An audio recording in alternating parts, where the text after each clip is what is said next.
బులెటిన్లో మరో breaking news చూస్తున్నాం. హైడ్రా ఇప్పుడు అన్స్టాపబుల్ అండ్ అన్టచబుల్.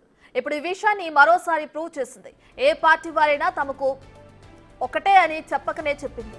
అక్రమ కట్టడాల కూల్చివేతలో భారీగా పటాన్ చెరువు శివార్లోని పటేల్గూడలో కూల్చివేతలు చేపట్టింది. ప్రభుత్వ స్థలంలో అక్రమంగా నిర్మించిన 18 విల్లాలను కూల్చివేసింది. అయితే ఈ విల్లాలను నిర్మించిన బిల్డర్ కాంగ్రెస్ నేత చంద్రశేఖర్. ఆయన కోర్టు నోటీసులు ఉన్నాయంటూ అధికారులకు చూపిస్తూ వాగ్వాదానికి దిగారు. అయినా అధికారులు అస్సలు ఆగలేదు. ప్రభుత్వ స్థలమే అని అవి ఆధారాలు చూపించి కూల్చివేతలను కంటిన్యూ చేశారు.